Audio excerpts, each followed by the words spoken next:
Hello!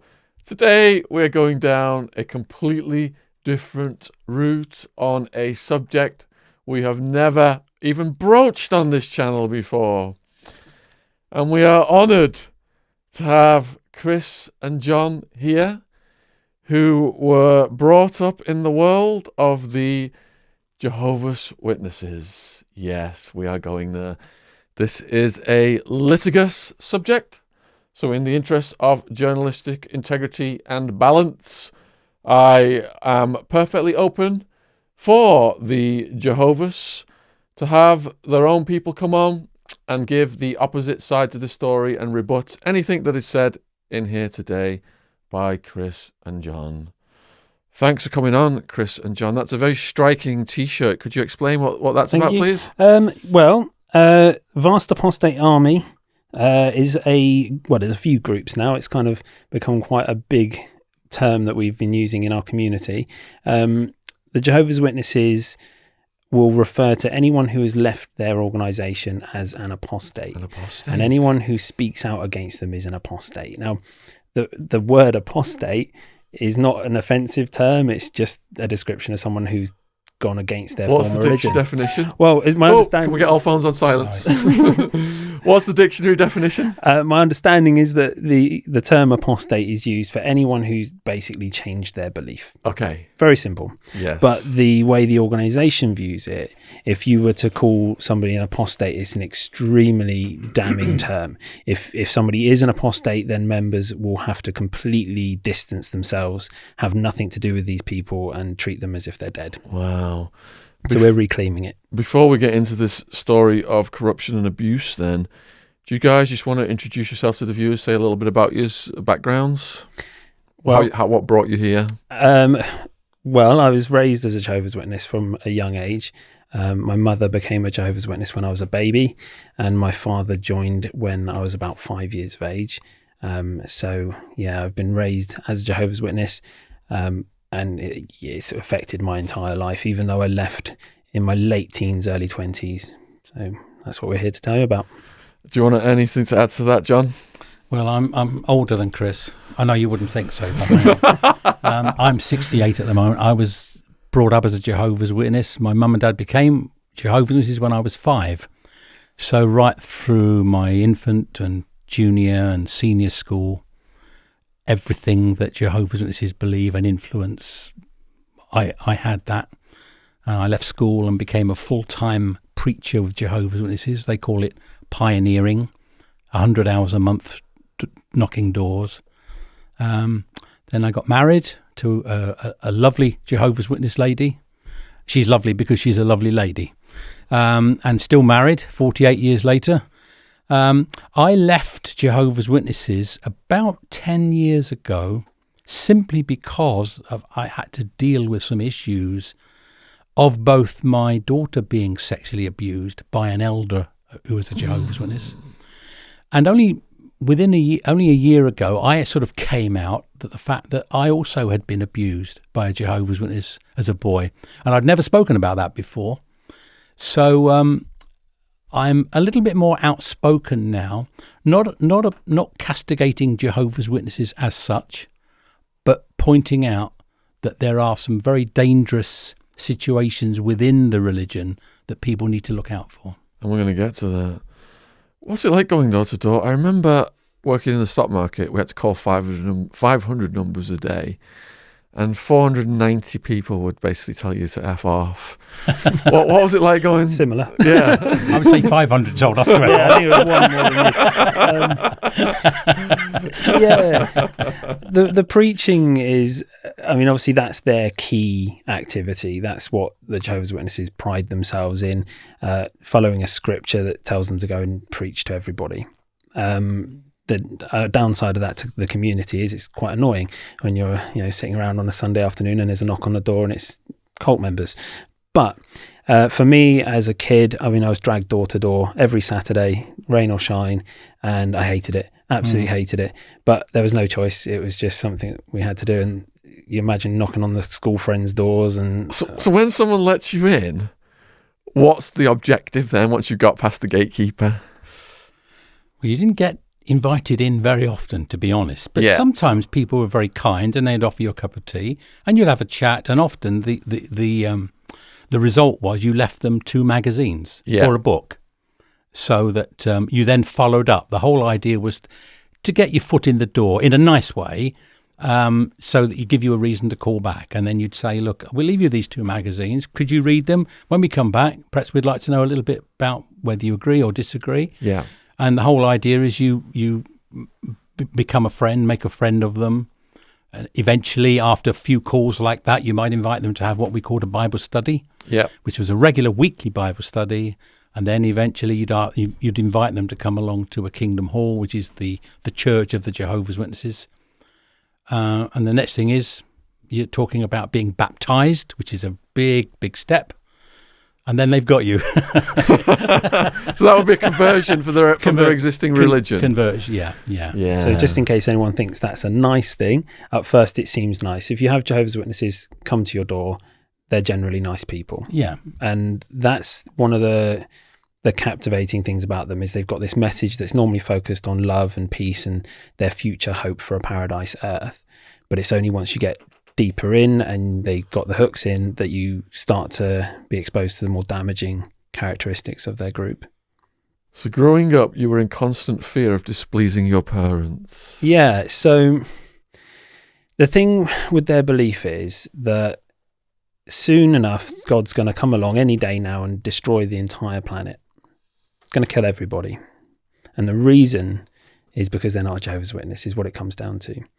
The witnesses believe that they will survive this war of Armageddon and get through to a paradise earth where they'll live forever. Which for them is a great, exciting belief, and they're really looking forward to it. But for everybody else, then we're doomed. But it's a bit heavy. There's a few problems with that, obviously. But for me, as a kid growing up, it meant that I was first of all in fear of my God. And my dad, to me as a kid, was an enforcer. I love my dad dearly. However, I always remember being scared of him. An enforcer? What do you mean by that? So basically, like the Gambino family? Pretty much. No, I mean, if I didn't do something along with the organisation, so if I wanted to maybe focus on activities outside or have friends that were not in the religion, it was always the discipline that I'd get from my dad that I feared. Yeah. But the real emotional trauma comes from the fact that I was trying to come to terms with who I was as a person. I'm trying to build friendships, and everything I did felt like it was wrong. They're telling me everything I do is wrong because it's not in line with their organisation. So just growing up as a kid in fear has quite a lot of psychological issues that come along. What part of the country were you in growing up? I was in the West Country. In the West Country. So when you went to school and things like that, would you get bullied or anything for being a Jehovah's? Absolutely. Yeah. So when at primary school, I was actually bullied by a teacher. Well, she was more of a dinner lady, but it was a very small school. So she absolutely hated the Jehovah's Witnesses, and because of the way my mum would do things, like she'll come into the school and try and preach, and she'll try to stick her nose in, like the religious education side of it, I wasn't allowed to participate in at all. Really? So my mum was making enemies for me at a very young age. Oh wow! I'm sure she didn't really mean to, and I kind of hope it wasn't, her doing. But I mean, the organisation really encourages its members to raise their kids as Jehovah's Witnesses, and if you don't, your kid's going to die. I mean, that's what their belief is. Were there enough Jehovah's in your area for you to have a clique of friends, or did you try and make friends with people outside of the Jehovah's? There was, so in our congregation, there was maybe 4 or 5 people in my age group that I could be friends with. Yeah.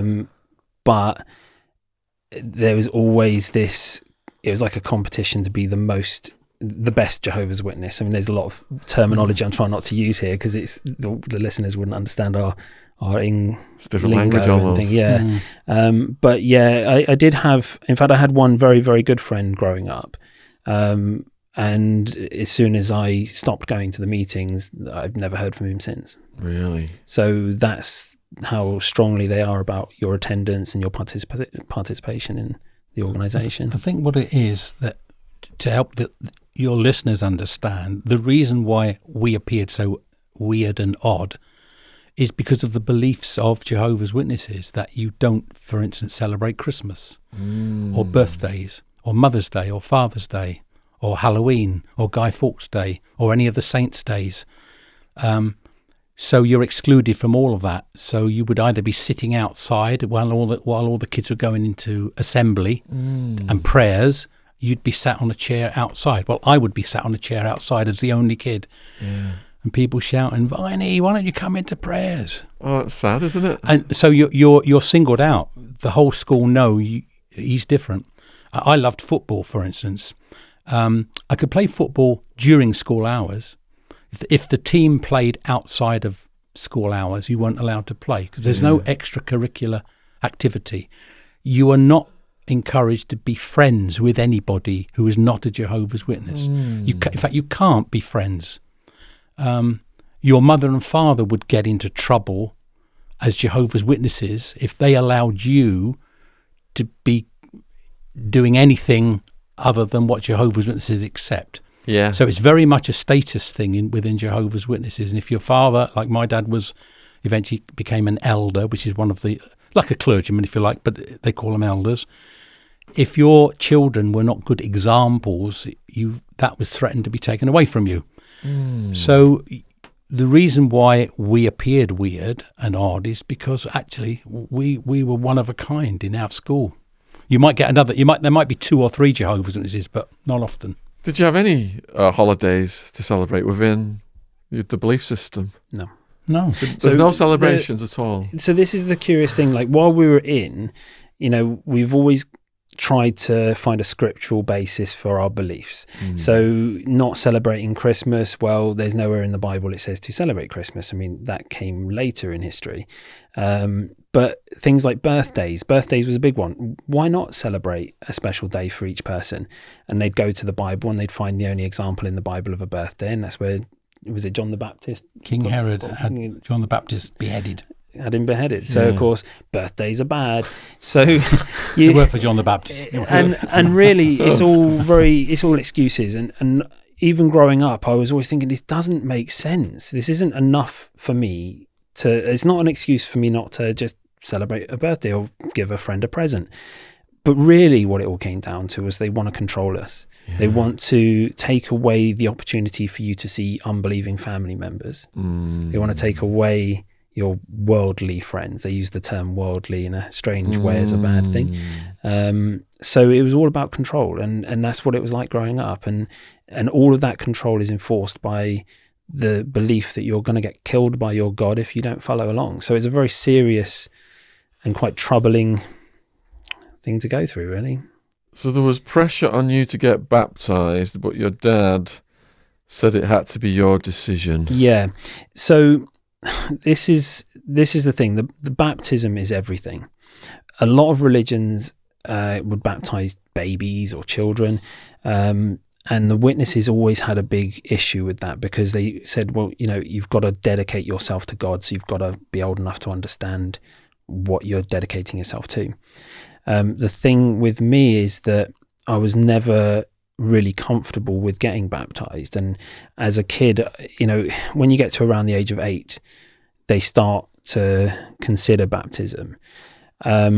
It's actually only quite recently they've kind of changed their stance slightly on baptism, where if you're not baptized, you won't get through Armageddon. When I was a kid, it was more of an understanding that until God believes you understand it, you can kind of get through anyway. It's not so much pressure. So I wasn't under an immense amount of pressure from my parents, but as I got older and I reached my teenage years, the pressure started to really build. And it was obvious to me then that the pressure wasn't so much my parents. My parents are actually very understanding people. They were getting pressured from the congregation. So I started to get people in the congregation saying, well, when are you going to get baptized? You really should soon, because they all believe that unless I do, I'm going to die if Armageddon happens to come tomorrow. So they want me baptized. But from an organization's point of view, it's a way of being able to discipline me.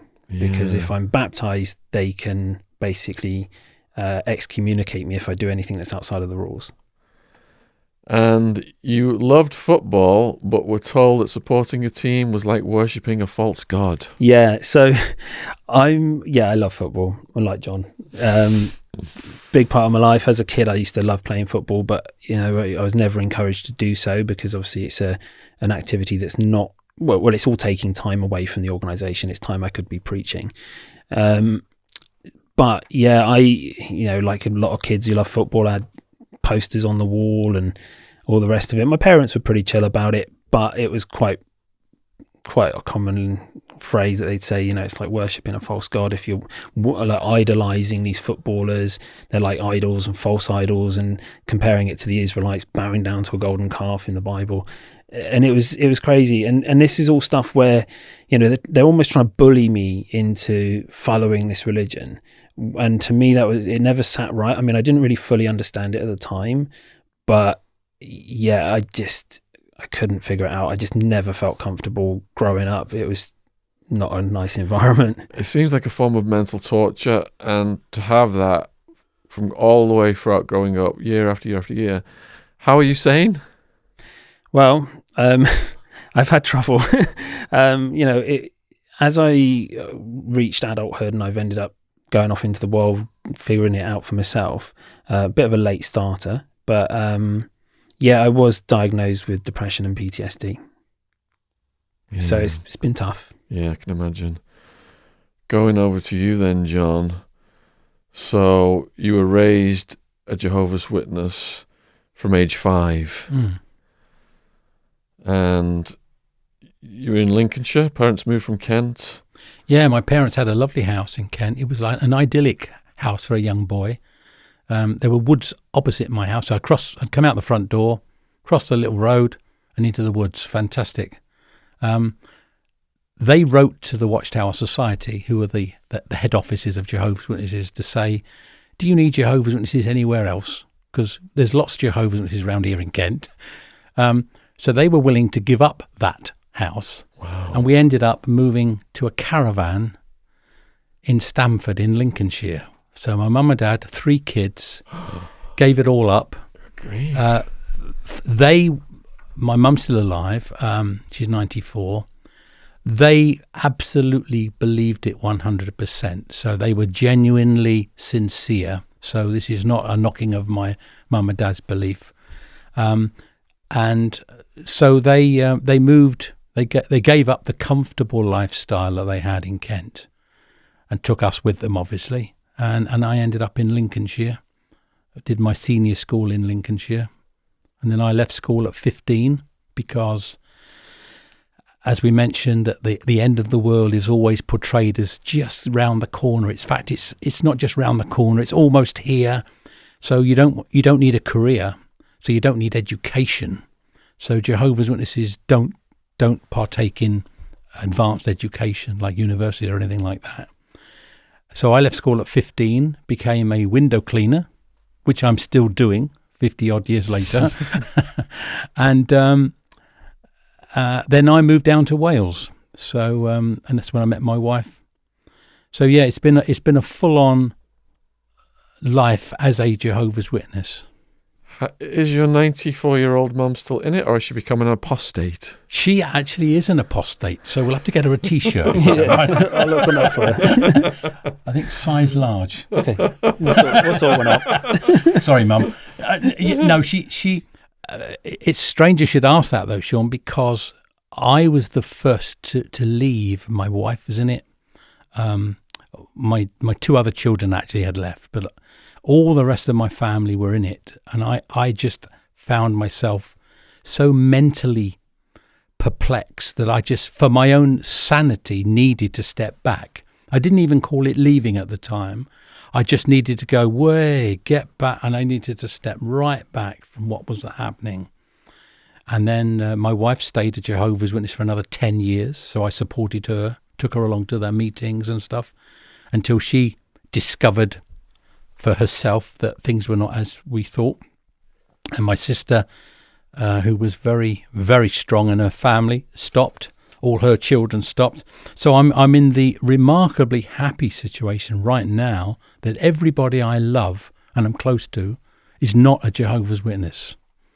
Sadly, I know, though, that that isn't the situation with lots of other ex-Jehovah's Witnesses who are really suffering because they are shunned, because they've taken a step against witnesses and their family are making them pay for it. So what was your childhood like then? Were you banned from religious education and unable to celebrate anything? Yeah. RE, we called it, religious education, or RK, religious knowledge, which some of the kids called it. No, I just didn't go into those classes. I had to go to the library and just sit and read.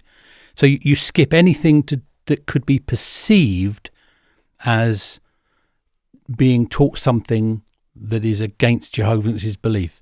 Even science, for instance, if the lesson was about evolution, you wouldn't be allowed into the evolution lesson. What about medical beliefs? Do they differ from mainstream medicine? Yes and no. The big thing that Jehovah's Witnesses are known for is not taking blood transfusion. So, and again, that's something I know a little bit about because in my role as a Jehovah's Witness, I became the chairman of a hospital liaison committee, which was committees that went round talking to doctors about maybe how you can do operations without blood. Now that sounds as if I'm telling doctors what to do. That isn't the case. Jehovah's Witnesses feel and felt that taking blood in was against God's law. So if there was a chance of a blood transfusion, you had to decide no. Does that cause deaths? I think it obviously has done. Mm-hmm. When I was a Jehovah's Witness, I would play that down and say, well, sometimes, it might do. But of course it did. I must say there are alternative situations and therapies that can be used on some occasions, to be fair. Mm-hmm. But when it comes down to it, if you needed blood and you didn't have it, then yes, it meant death. Agree. So, Chris, the pressure mounted for you to get baptised. Your father was still calm about it. He was getting pressure from the elders. Your father was unable to become an elder, while an unvarnished person lived in his home. So unvarnished. Well, I'm not sure about that. Might be a typo, but possibly. But unvarnished apostate. Maybe baptized. It might mean, but okay. So the situation at home, as I was, not baptized, and I'm getting to that age where they feel that I'm old enough to have made that decision. Yeah. So you end up with this pressure to either get baptized or leave. Yeah. I mean, they'd never say leave, but I mean, you're going to lose all your friends, you're going to lose your family. You're a kid who hasn't got a job yet because you've not gone to college either. The further education is very frowned upon. I did actually end up going to college very briefly, and a lot of the reason was because I was going to go and build kingdom halls for them, so their churches. So I went to do a construction course that I had no interest in doing whatsoever, because it was nice to get a little bit of praise from the congregation after all the pressure. But yeah, it was the baptism thing, because they needed me baptized. They needed me baptized so they could discipline me if I do anything wrong. But my dad was getting the pressure because he was such an understanding guy as it goes. He was getting pressured by the congregation because he's not allowed to be an elder unless everybody in his household is a good Jehovah's Witness. So yeah, it's a really weird situation. I just always knew that I wasn't pleasing to them. Like I was everything I did would be obsolete unless it was to do with the organization, and I just hated the feeling of the home. And it was made very clear to me at a young age that if I wasn't baptized or wasn't a Jehovah's Witness, then I wouldn't be welcome in the family home. So you mentioned discipline. So there's a discipline system in place. What kind of punishments did they mete out? Well, other than with the Jehovah's Witnesses, as a kid, they do support spankings and things. You'd quite regularly hear in a meeting a young child making noise and get dragged out to the back. You'd hear a slap followed by a scream. But the real discipline comes with the organisation's control over the members. So the psychological impact of just knowing that anything you do that falls out of line with the organisation's belief results in your death. I mean, there's no... it's not going to really happen because, you know, there is, in my opinion, no God who's going to come flying out of the sky and kill you. But that's their belief. You know, you're not going to get into paradise. But they punish you by just taking your family off of you. You know, if once you leave, if you're a baptized person who leaves, your family completely disown you. That's your parents or even your children, depending on your situation. I'm actually really fortunate because I wasn't baptized. So my parents, in their own words, don't have to shun me. So there's been quite a few occasions where I've spoken to my parents about these things. But, you know, I know their beliefs. I know they have all the answers from their literature. And, you know, I love my parents dearly, and I do see them once every few years. You know, we try Not on Christmas. Not on Christmas. So yeah, it's just, you know, growing up, even as an adult, you know, I always longed for a real family. You know, I've just ended up with parents that are in this cult, as I would call it. Yeah, and it's a very strained relationship. I mean, we talk about everything but the organisation, and I don't tell them about the music I like because they won't like that. You know, they'll say, "What have you been up to?" Can't tell you. You know, it's yeah. So I mean, I'm into my heavy metal and things, so they're not going to take an interest in that. You know, it's just everything you do is always going to be displeasing to them until you come back into the organisation. By design. It's like I've watched that program. Is it the Westboro Baptist Church, where the girl eventually got out of it? And speaking to you, I could see like some parallels. It's very similar. How, you know, she was out there picketing with them and saying these obscene things to passers-by and stuff, because she was so indoctrinated and believed it passionately. But now she's out, she can see the light and what happened to herself. It's funny you should mention the Westboros, because when I watched that program, it really hit home to me that the beliefs themselves are very, very similar. Yeah. The difference is the Westboro Baptist Church are very outspoken about their beliefs, whereas Jehovah's Witnesses hide their beliefs. You won't have a Jehovah's Witness knock on your door and tell you, "Hey, you're welcome to come into our organisation unless you're gay," or "You're welcome to come in and you have to completely believe everything we tell you and obey everything we tell you." They'll knock on your door and say, "Hey, there's this exciting hope for a paradise earth. It's all lovely. You can get yourself a pet lion one day. You know, it's all just fantasy." But when you're in, it starts getting darker, and you're either someone whose mind can get fully involved and indoctrinated into it. But if you're somebody who's just, you know, not going to be able to completely dedicate themselves to it, then you're an outsider. Yeah, that's scary. Okay. Going back to John then, left school at 15, no qualifications, became a pioneer, a full-time preacher of 100 hours a month, and you got baptized at 15. Yeah, that's right. Well, as I mentioned earlier, Jehovah's Witnesses have taught for the last 120, 130 years that Armageddon is absolutely just about to hit. So why would you be wanting to get a career? You need to go out and just tell people you better get on board, otherwise you're doomed. That's really what the message is. So I spent my time, I now view it, obviously, as a complete waste of time. I had some really good experiences, and there were some nice times as well. It wasn't all bad, but a waste of a teenage and early 20s life, really. So, full-time preacher, pioneer, does that mean door-to-door preaching, or does that mean preaching to audiences? No, door-to-door. Door-to-door. That's door-to-door, yeah. But of course, part of the Jehovah's Witness routine is you attend the Kingdom Hall of Jehovah's Witnesses, the church. In those days, it was 3 times. You had 3 meetings a week, and some of your assignments were to literally go to the front of the Kingdom Hall and give a speech, a talk we used to call it. How many people would be in that hall? Well, when I first moved to Stamford, I remember we met in this little hall upstairs in Ironmonger Street. I think there were 18. It was very small. Going back to Barry, where I was, we were hitting 170, 180 at one point. It's all gone down. It's all gone downhill now. But so yeah, it's the biggest audience I spoke to was 10,500, I think. So how did you meet your wife?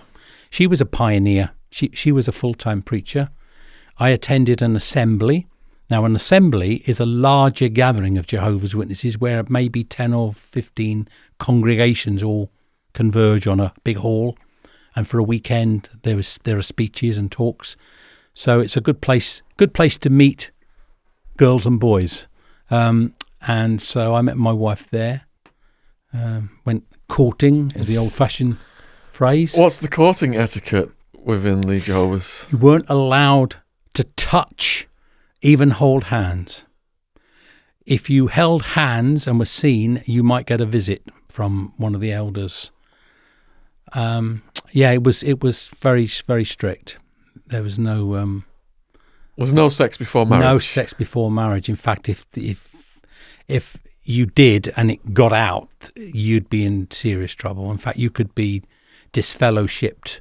I don't know if you're going to be asking about that in the future, but someone who is disfellowshipped is the shunning part, and that's the expression that Jehovah's Witnesses use. For instance, 2 of my daughters were and are disfellowshipped when they were like 15, 16.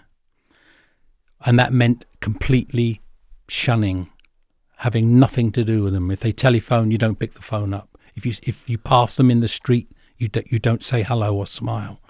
How does the group know who to disfellowship? Is there a meeting and they announce who they're going to disfellowship? Yes. So if, for instance, if I did something wrong, let's just use that example. Imagine myself and my wife had engaged in, say, premarital sex. The elders get to find out. They'd have a meeting with me and my wife separately. And if I said, yeah, I'm sorry, yeah, we did do that. Based on my repentant attitude, might depend if I get saved or not. But if I say, look, mate, it's up to me what I do, you would be disfellowshipped. The next meeting, an announcement would be made. John Viney has been disfellowshipped.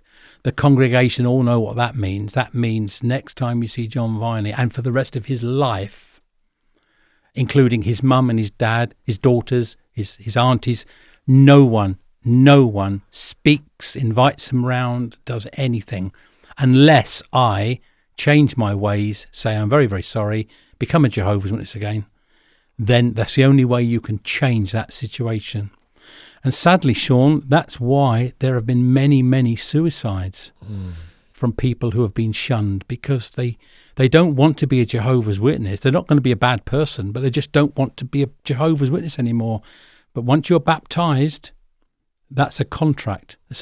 Jehovah's Witnesses view that as a legal contract. And once you've baptized, even if baptized at age 8 or 9 or 10 or 11, you've said, I'm going to be a Jehovah's Witness. And if you change your mind at 16 or 17, woe betide you, because you're out. It's like the philosophy of the cartel, punish the whole family. If, say, you become an apostate, then is there a risk that your family members will be disfellowshipped? Yeah, if they are seen talking to you, that was the situation I was in, Shaun, to be honest, because two of my daughters got disfellowshipped when they were 16 or 17. One of them had been abused and so was suffering emotionally. Another one had actually been raped in another situation. So I was trying to help my daughters. So I was seeing my daughters when I shouldn't have been, to support them. And when I was spotted, I would get 2 elders come and knock on the door to say, we need to come and see you. You've been seen talking to your daughters. So I'd have to sort of give a reason as to why I'm seeing them. And if it was an acceptable reason, they'd say, okay, well, you don't let it happen again. And then maybe 6 months later, they'd be back. You've been seen talking to your daughters again. And if that was to continue, my neck would roll.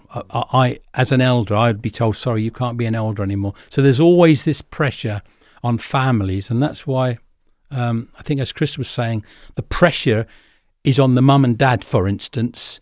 You've got to shun the children because your own spiritual life is at stake. So, and that's what sort of nearly did me in, because I was being stretched mentally because I had my 2 daughters that needed help. But I was being told, if you're going to stay an elder, you've got to keep away. And I'm trying to help them, but stay away, help them stay away. And eventually it got to a point where I was probably just on the verge of a nervous breakdown when something clicked and I just thought, I can't do this anymore. There's something very wrong here. Before we get to that then, I'm interested in the ranks. So you were a pioneer when you were a young person. Yeah. Then you went on to become a ministerial servant and then an elder. Right. And then you become chairman of Hospital Liaison Committee. Can you describe what it's like to go up to each rank? Is there a ceremony, how you qualify and how you get to the next rank and what your duties are? Well, both male and female can be pioneers. That's a preaching position. But other than that, you can then leave the females behind, because only a male can become a ministerial servant. And a ministerial servant is probably the equivalent of, in church, of a deacon. You do the more menial tasks. So you might handle the microphones in the Kingdom Hall. You assist in the cleaning of the Kingdom Hall rota. You might hand out magazines or books. It's more of a menial task. Some ministerial servants were allowed to go onto the platform and give talks to the congregation. But when you became an elder, normally around the age of 30, 25 to 30, that is seen as being a spiritual shepherd. You then have the responsibility of that congregation, and there's normally a body of elders, so you might get 3, 4, 5, 6, up to maybe 10 elders who all oversee the congregation. And that theirs is the main responsibility of a congregation. But it's a male-oriented thing, and only males can be ministerial servants or elders. Don't they get sued for sexism? Strangely, no. I'm almost waiting for something to happen in that regard, because, again, as Chris mentioned, if you were gay or lesbian, you couldn't be a Jehovah's Witness. You're kicked out automatically. Oh, you'd be kicked out. Would your family be punished? Well, if you lived under their roof as a gay person and they were seen to be supporting you by just letting you stay there, oh yeah, they'd suffer. So someone who is gay, or you could say anti women, the religion really is anti-women. They would say, "Oh no, it's not. But you couldn't hold a position within Jehovah's Witnesses and be a lady, and that's what I mean by that. Are the women then just encouraged to have babies? Have babies, be good preachers. It's seen that the women, they do have a natural tendency to talk, and I'm not having a go. I mean they're very interested in other people naturally. So I think women are seen as really good examples of Jehovah's Witnesses, because they can hold a conversation, they can reason well. They get results on the streets. They do, yeah, they do. Okay, what about then racism? The sexism, the homophobia, the racism. What do you think? Well, it's an interesting question that I would say overall no. However, there have been occasions in the past where they have been extremely racist, but I'm talking older history in their literature. Now, it's a strange one, because in the organization, they believe they're guided by God, and God's views or his feelings don't change over time. So surely something that's been written in their literature, even if it's in the 1920s, would still be applicable today. Now, back in, I think it was the 1920s, there was some literature that was saying about black people not having the cognitive function of a white person and various other pretty sick things that they've said. But of course, that's just been, put in the libraries of history, and that's that. But in the modern day, I would say no. In fact, the organization in Africa and various poorer countries, they are actually thriving at the moment. And it's an interesting correlation between the education in the countries and the popular, how many Jehovah's Witnesses are, the population of them. It's increasing more in poorer countries than it is in the Western world. In fact, they're reporting losses. Well, they're not technically reporting them because they quite often lie about their data, but they'll have maybe a 1% increase in numbers of Jehovah's Witnesses in the Western world, which is less than the birth rate of the Jehovah's Witnesses. So they're gradually dwindling in numbers in the Western world, but thriving in Africa and in Malaysia and places like that, aren't they? Mm-hmm. But no, racism, I wouldn't say is one of the more pressing issues with the Witnesses. It's probably one of the things they're better on, especially in the modern times. Who is above the elders? The next person in the hierarchy, because Jehovah's Witnesses would not have that there's a hierarchy, but they do accept that there is someone who's then responsible for appointing elders. Now it's what's called a circuit overseer. So you maybe have 10 or 15 congregations. They are overseen by one person, a male, called a circuit overseer. And that circuit overseer visits each congregation for 1 week, about every 6 months. And when he's with that congregation, he will ask any males reaching out, any males that could be potentially ministerial servants or elders. So he would perhaps meet with them. They would have a meeting with the elders. They would pray. They would get the Bible out and read scriptures about what sort of person you needed to be.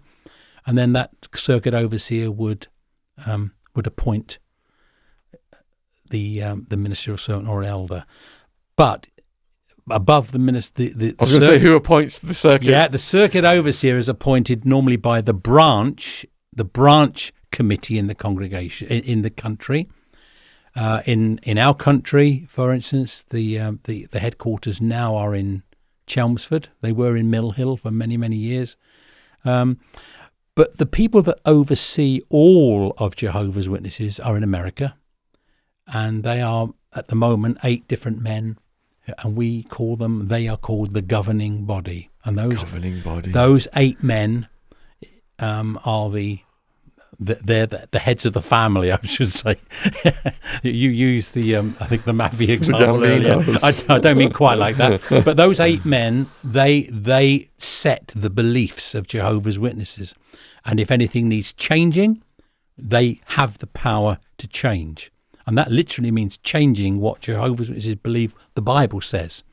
So you can get a major shift in a belief that for many, many, many years they believe this. If the governing body think, do you know what, we think now it means that, they can dictate that takes place. And of course, then if you are the minions of the congregation, don't agree with the governing body in that change, then you stand a chance of being disfellowshipped as an apostate. Are they reluctant to change things? Are they reactionary? They react to lawsuits, don't they? I mean, they do. They really do. For instance, talking about an apostate, in 2012, in the Jehovah's Witness Bible, they put a phrase in about apostates, and they called them mentally diseased.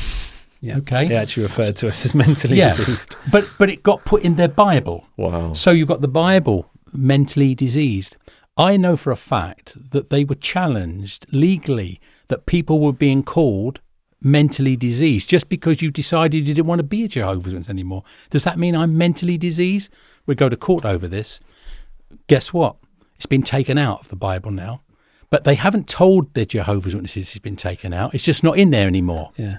So their literature is now all online, or mostly online. It used to be their magazines, the ones they put through your door. Yeah. And now they're going a lot more towards the digital. And it's quite curious. There's been quite a number of cases where they've written something, whether it be a term like that or whether they've misquoted a scientist or something. Yeah. And they've had to redact it. And then instead of obviously republishing the book, they just change it on their website. And then, Jehovah's Witnesses get this information, and this is their doctrine. They're taught this is what you must believe or else, So they read it all through, they get the understanding. They're not going to go back and then reread it in their online library. There's always new literature. And this is what makes me view them more as a publishing company than a religion. They are all about the literature, all about producing videos. Nowadays, when I was in, it was always literature. But it's a way of information control. It's a way of being able to manipulate the thought process and the beliefs of all the millions that follow them. So you said there's a board of 8 people at the top. Is there a divine ruler above them? God. God is the divine ruler above them. Absolutely, Okay. yeah. They interpret the Bible. They call them spirit begotten. So they believe God's spirit operates on their deliberations. And that's why if you were to speak out against those 8 men, or subsequently the district overseers or the circuit overseers or the elders, because that spirit permeates down, if Chris and I was to say that the elders are rubbish, we're actually talking against God. Yeah, It's quite a curious thing, actually, because they view themselves as, the term they were using was inspired by God, but then it was pointed out to them that actually if you're inspired by God or claiming to be that, then you're a prophet. Therefore, if you say something that turns out not to be true, then you're an apostate and a false prophet. And it's a curious thing, because in the Bible it's very clear on that. If you speak one thing that's not true, then you're a false prophet.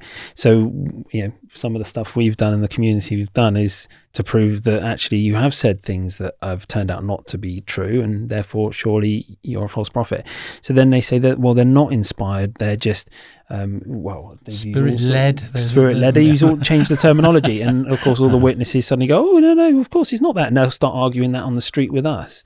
And it's very strange. I mean, it's almost comical at times the way they flip-flop with their beliefs, but they'll never admit to that, because it's, like John said very clearly, everything that changes, you just have to go along with it. And it's the one thing that really struck me with the witnesses and their teaching is that there's not a lot of logic in it.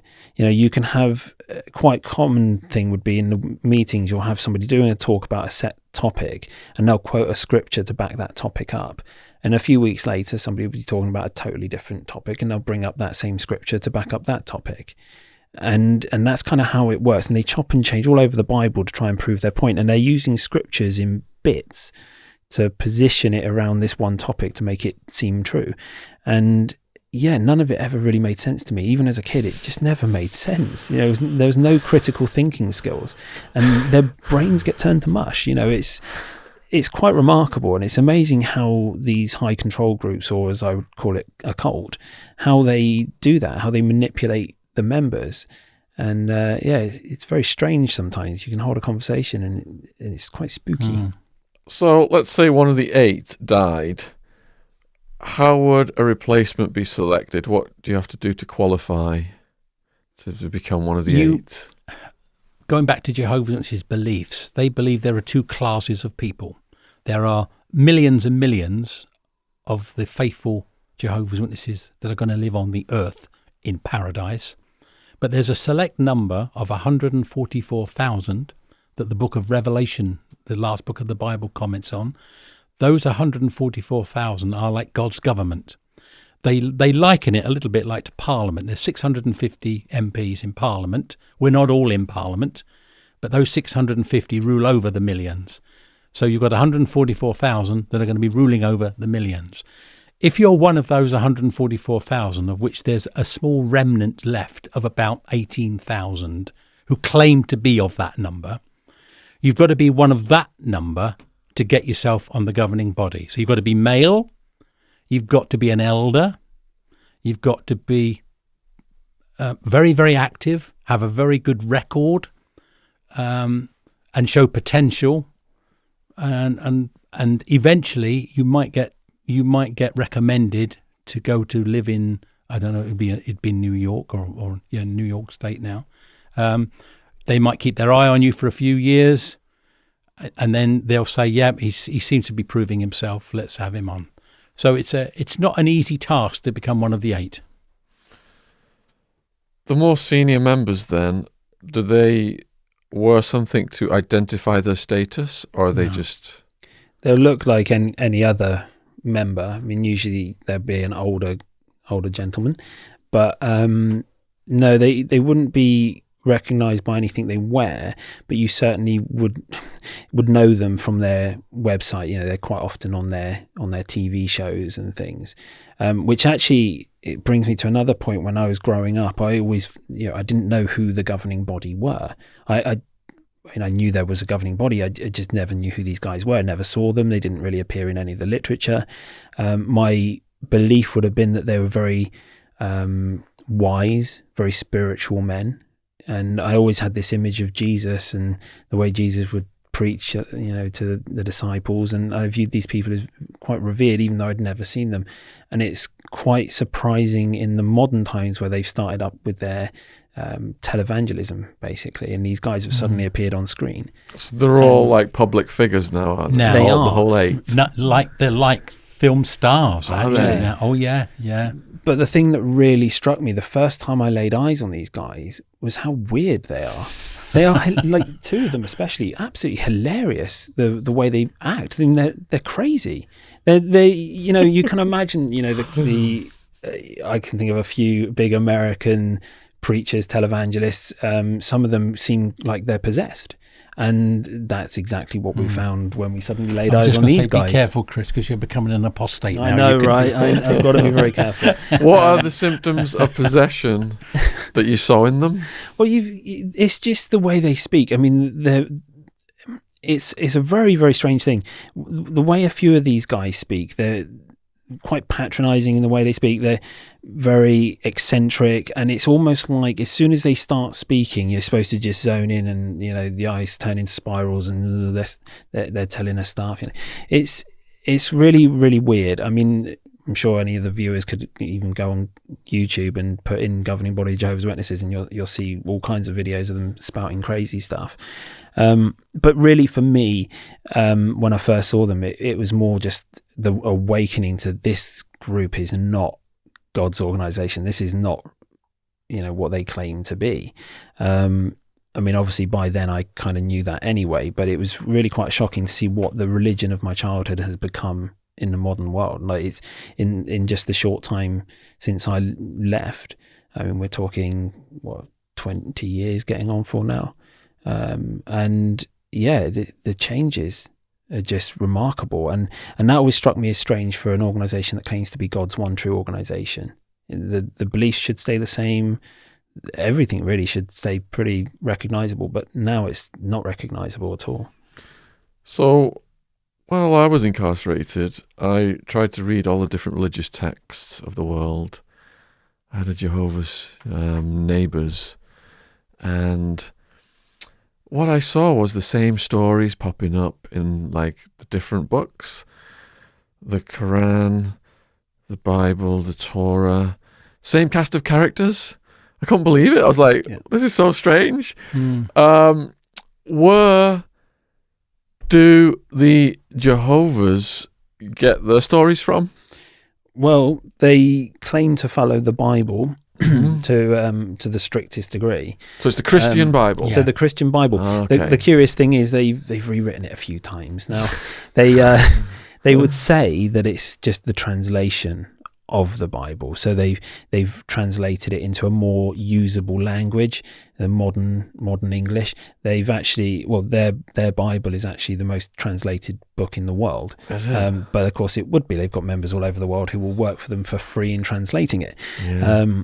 But the meaning in the scriptures has changed quite a few times. There's various examples in there that the feel of the scriptures is.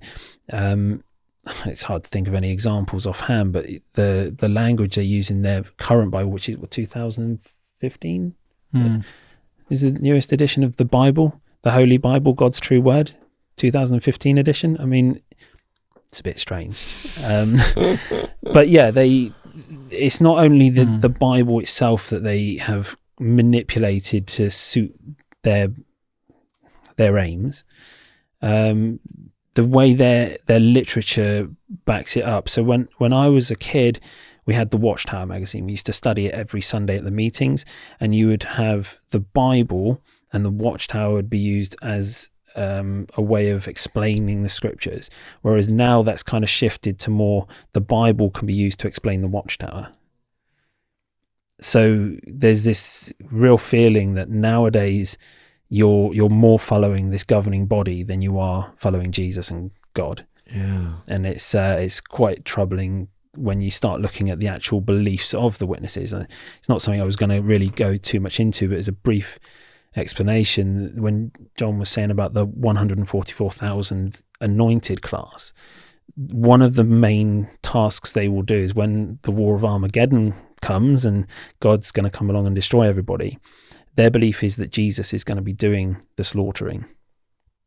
So Jesus up in heaven is going to come down and he's going to have the 144,000 fighting alongside him to slaughter all the unbelievers, which leaves this strange dynamic where you've got the leaders, the 8 guys who run this organization, believe that their duty will soon to be to kill everybody who doesn't believe everything they're told to believe by them. So you can imagine the psychological impact of that, and the witnesses would find that hard to contemplate, and they would avoid thinking about those things. They would have. I was just going to say they wouldn't want to talk about that, but in fact that's what it is, because in the Bible times, in Israelite times, if your children, for instance, we're talking about adult or teenage children, were rebellious, the Bible talks about stoning them to death. And the parents had to pick up the first stone. That's in the Bible. That's not Jehovah's Witnesses. Our Christian Bibles or Hebrew Bibles tell us that. But Jehovah's Witnesses interpret that as to being, that's why the shunning comes in. Because although now they can't stone us to death legally, but they can make sure that we are dead, spiritually dead, and that your families treat you as spiritually dead. So the shunning or the disfellowshipping is the equivalent of being stoned to death, but without literally being stoned to death. I mean, there are videos of the governing body actually saying things to the effect of, of course we don't stone them to death because legally we can't. And in other words, if we could, we probably would. Yeah, there is really that sense of it. It's really that serious. But of course, Jehovah's Witnesses pride themselves in being law-abiding citizens, which is, for the most part, true. Do they, Chris? Well, right, okay. The organisation, however, not so much. So, John, by 1990, you'd become the chairman of the Hospital Liaison Committee, meeting doctors and going to international conferences. What was that like? Very good. Loved it. Because I was completely immersed and a faithful and good Jehovah's Witness. Believed it absolutely wholeheartedly. And thought we were doing a really good job because there were and there are alternatives to using blood in many occasions. So I actually viewed it as almost like saving lives. I know that sounds a bit heroic, and I don't mean it to sound that way, but if you could talk to a doctor that is only transfusing, and you could bring them a medical article that says, look, this is what one of your colleagues is doing in another establishment, could you maybe just change your way a little bit? And so it's not us telling the doctors, it was us giving the doctors other doctors' information. And so you'd go to an international conference and on bloodless surgery, for instance, in countries like America where they've set up complete hospitals of bloodless surgery. So I thoroughly enjoyed that role, absolutely did, and found it very fulfilling. So many young Jehovah's Witnesses struggle with sex education and it's a topic that was talked about regularly at the from the platform at meetings. So frequently, looking back at it, was disturbing. And as a child, you were, Chris, exposed to very graphic descriptions of acts from the platform. Do you want to expand on that? Yeah, so actually this connects quite closely to when John was saying about having to sit outside of religious education classes at school. I was also excused from sex education at school. And the organisation's view is that an organisation like a school, or what they would call a worldly organisation, will be teaching things in sex education that don't go in line with Bible principles. So we were excused from that. But it's an issue that as a teenager, you're unable to experiment because you're not allowed, as John's saying, you're not even allowed friends outside of the organisation. If you're dating somebody in the organisation, you're not allowed to touch them, you're not allowed to be alone with them, all these things. So from the platform, you'd regularly get talks where they're telling you about different sexual acts that are all sins, everything's a sin, and anything you do or even think, the mind control is unbelievable. You're even they say if you're even thinking about a member of the opposite sex without an aim to marry them, then you've already sinned. So we're still in an amazing amount of pressure just to date somebody. But as a teenage kid, you're trying to find yourself, and it was really hard because when I was growing up, you'd meet people at school, you'd fancy them or whatever. You couldn't go home and tell your parents you've met this person. You had to hide this person, and if you get caught with this person, then you're going to get kicked out of home, you're going to get kicked out of the religion. The pressure is enormous, and for me growing up, I found it particularly hard. As a teenager, I realised I was bisexual. It's something that, as a Jehovah's Witness, it's very clear that homosexuality is an unforgivable sin. And the torture of flip-flopping between what do I believe and how am I something I don't believe in. And I soon realized that no matter what I did, I was always going to have this feeling that God has created me to be somebody that he hates. And I absolutely hated myself. I didn't understand myself, and by the age of 13 or 14, I was having suicidal thoughts. Yeah, it's tough. It's interesting that you said God created me as for somebody to hate.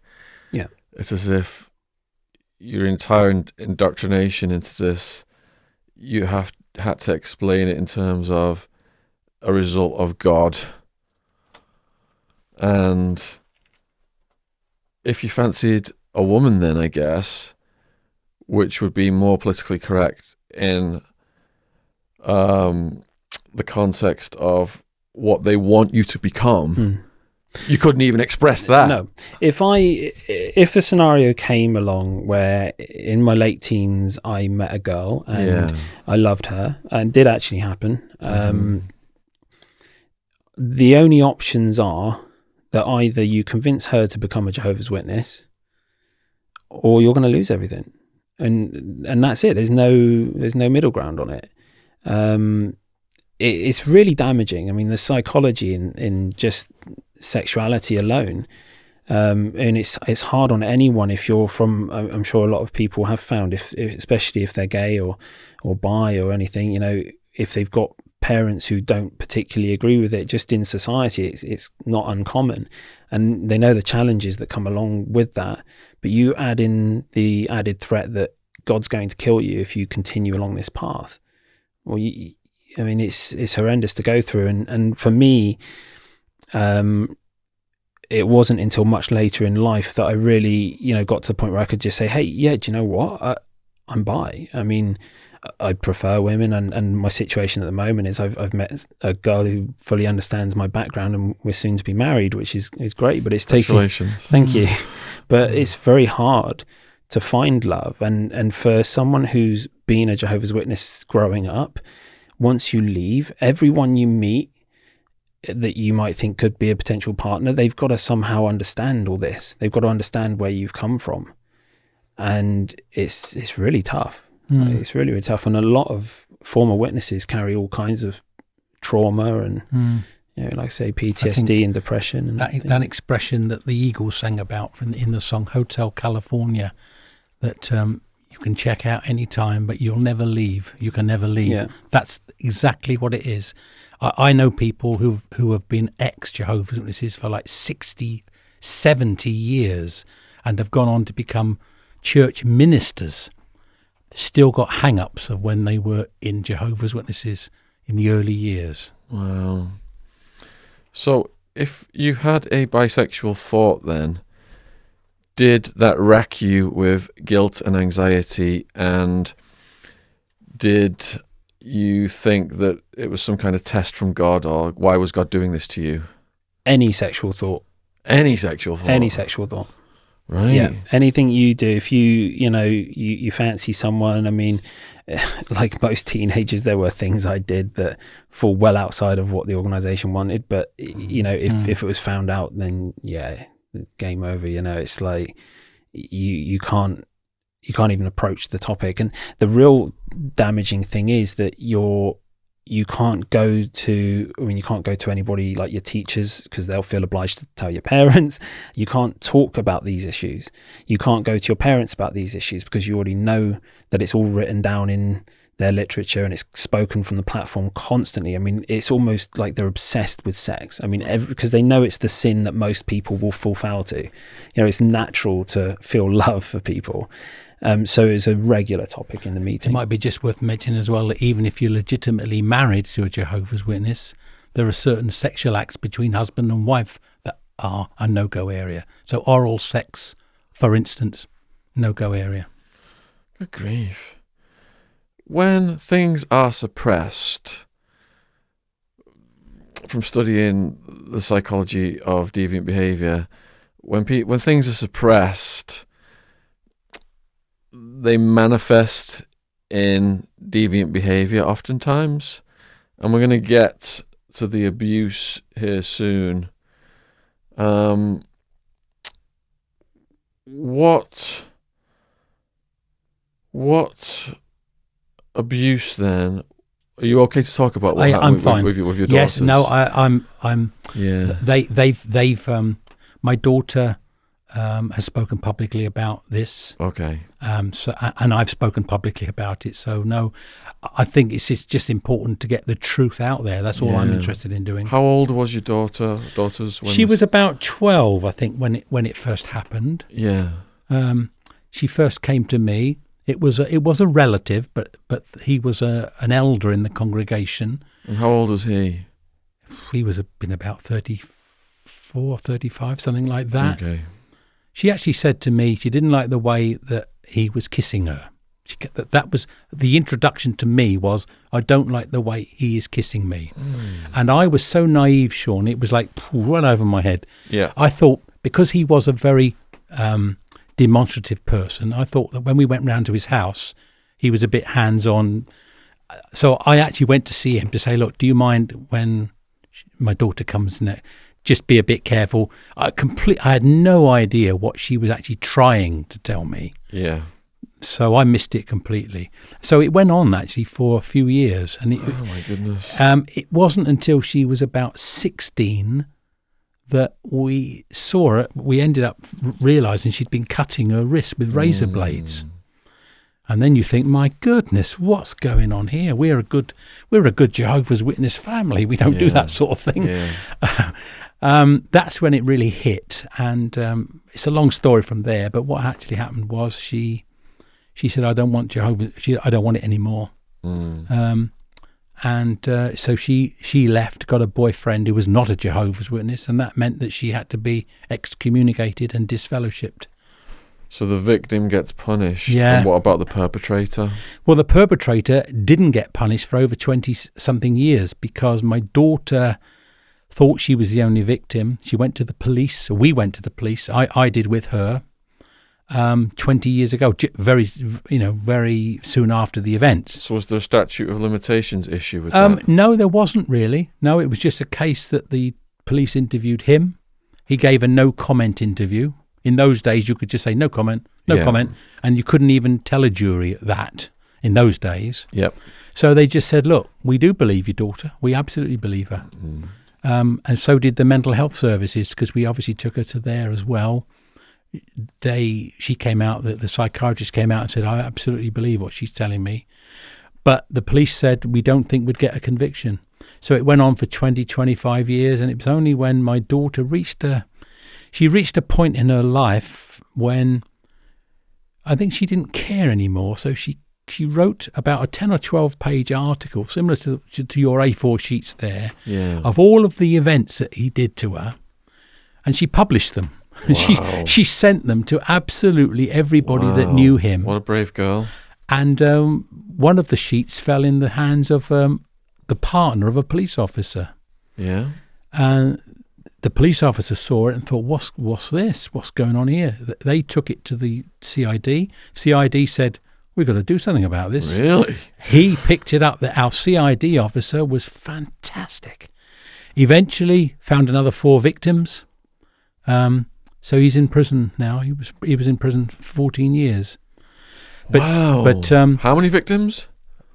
Actually, there was 5, because one of the victims who were giving evidence we didn't even know about. She came forward to give evidence to support my daughter, and on the stand, for the first time ever, announced that he had done something to her. So was he still committing these acts of abuse then? It was something that... Yeah. And how old was he by the time they got him? Oh, do you know what? I'm not quite sure about that. 54, 55, something like that. Yeah. Something like that. But the strange thing is, Shaun, once you speak out within Jehovah's Witnesses, you're a troublemaker. Because in effect, you're saying that elder, my daughter was called a liar. He wouldn't do that. Not one of God's people wouldn't do that. So you really are seen as a troublemaker by speaking up about something like that. And because Jehovah's Witnesses will not support the victim, for instance, they wouldn't give police statements. They wouldn't come to court to give evidence. They just completely back away. So the victim they're on their own. And that's still the same today. So, of course, when the perpetrator got convicted, they apologised to your daughter and made everything all good and gave her a huge settlement. You haven't read the script. No. Jehovah's Witnesses do not apologise. They will not say sorry. In fact, one of the other victims was an adult who was raped by this guy. She has successfully last February sued Jehovah's Witness organisation, the first time ever in this country. Really? She sued them successfully for vicarious liability, which in other words means that he was an elder, and because of his position, he held undue influence over her and was able to successfully rape her. I know that sounds strange, but they held Jehovah's Witnesses liable. Now, I should say Jehovah's Witnesses are appealing that case, but she got £62,000 awarded to her. That was on February, I think. So no, they don't apologise. Okay, and that was your oldest daughter, That's right? my oldest daughter. That was. What happened with your middle daughter? Because she got disfellowshipped. She got disfellowshipped. To some degree, she probably suffered more because she saw her big sister of only just a couple of years go through hell. So she went through hell. She really believed it. She suffers now, Shaun, to be honest. My middle daughter suffers quite terribly now from the belief system, even though she left it all those years ago.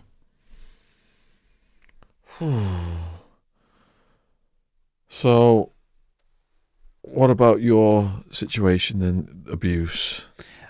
So I never suffered, sexual abuse within the organisation. Yeah. But really, I mean, I've become passionate about the topic because of people like John. Yeah. With me, I got to my mid-30s and, I realised I'm still suffering from what happened so many years ago, just from the belief system. And I decided that I'd look to see if I could find any other former witnesses, anyone who's gone through a similar thing, just see if maybe I could find some of my old friends if they've left as well. And because they've completely cut me off, it's very hard to find anyone. You can't go back to the congregation and say, hey, has anyone else left? It's just not something that's going to happen. Is there a Facebook group for it? Right. Well, there are actually. So I went on and Apostates. if you were, maybe there's listeners out there who want to get in contact with other. What contact details can we put below this video? All you'd have to do is search XJW. And you're going to find all kinds of groups out there. Well, how can people contact you guys? They can, if people. We can add an email or a link. Yeah, we can add I'm an very email. happy to have it. I've got an email, jwprotest@gmail.com. Mm-hmm. People can contact me if they're, if anyone's looking for help. Seriously, get in contact with us. And, I might not personally be able to help so much. I might not be in the same area of the world as this person, but we'll certainly get them in contact with people who understand their situation. So, we have a Facebook group that's actually a closed one, because there are some people who are suffering because they're on their own. They may still be friends with their family. They don't want their family to find out that they're ex-Jehovah's Witnesses. So we've got this Facebook group which no one can access unless they're invited in, but we can get them invited in, and it's a private group, and there's over 1,000 people on that, just that one group of people who have either been abused, victim of abuse, shunning, or related to people. We're going to put all these links in the description box below the video if you guys want to click down there and check that stuff out, or contact John and Chris. How does it feel speaking out about this? Looking at your body language now, Chris, it's like you're going through some stuff. So what happened when I reached out was that I met with a group of former witnesses, and the thing that immediately struck me is the number of people in this room that have been abused as kids. That was just gut-wrenching. This is... Are we talking physical, psychological, sexual? Everything. All of them. But mostly the sexual abuse of children. Really, so it's rife then. Yeah. And that was something where, here I am carrying all this trauma just from the doctrines, just from growing up as a JW. Yeah. It just hit me that day. I was like, I've got to help these people get this message out, get people talking about this, Yeah. So within a short period of time, I've ended up on various podcasts and things. But one thing that I wanted to really do is get the government looking at this and try and it's very difficult, because as soon as you start saying, I'm talking against a religious group, suddenly you're confronted with this, religious hatred, all these things that you're going to get accused of. It's not that. Jehovah's Witnesses individually, absolutely, most of them are lovely people. They're just caught up in this system of abuse, and whether they realize it or not, I think most Jehovah's Witnesses do suffer. I've been involved with various protests and getting the message out, and again, that's why me and John find ourselves here with you, is to just let people know that this is what's happening out there, and some of the things the organization does are outright criminal.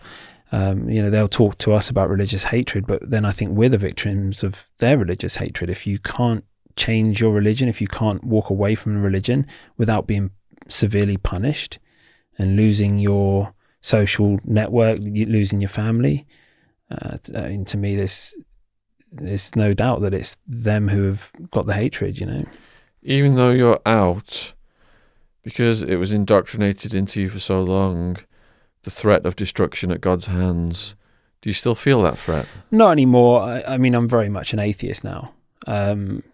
But, the first thing after leaving was that I had to rebuild my life. And that meant that everything that I had been taught or believed was now wrong. So I had to find out who I am. I didn't know myself, and inevitably it led to quite a destructive path at first. Went out and partied and sex, drugs and rock and roll, dude. But yeah, you can easily end up on quite a destructive path, and it's not until later that I've suddenly got to this age where I've not got a particularly good job because I didn't get to go the further education. I was straight out of home, straight into earning any money to support myself, and even my relationships very late to the party, really, with figuring out sexuality, figuring out who I'm suited to, finding anyone who will fully understand what my situation is. So it was only over the last few years that I really got to a point where I feel I am comfortable with who I am. But the problem with the shunning and like you said to me, I look anxious today. I mean, yeah, I'm anxious because just doing this podcast with you could have repercussions. I hope it doesn't. I hope that my loved ones understand the situation, but you just never know, and it's always a risk. But that's the weapon they use. That's why I need to do it. That's why I need to be here. What's the cost of your activism, isn't it? Because you're getting such an important message out and preventing further victims. Absolutely. I'm curious then, if your entire being is invested in a belief system and then all of a sudden the deck is cleared, what does that do to a human? It messes you up. Yeah, it's difficult. Are there various stages of adapting to that? You just wing it. To me, I mean, I've been on this weird journey through life. It's there's so much. I mean, the things we're telling you today are just little highlights. It's just mentioning where we come from. But every day, you'll do something and you suddenly think, oh no, that's not what I believe now. That's not how I think. You've got to completely analyze your mind, and it drives you crazy. And it wasn't until I got professional help. I mean, and that happened by accident. I was at a doctor's surgery and the doctor went, as I said goodbye, he said, sit back down. He's like, we need to talk. And that was it. And yeah, it just all came out, but I'm getting there. You say it all came out. What came out? Everything, just everything about my belief systems.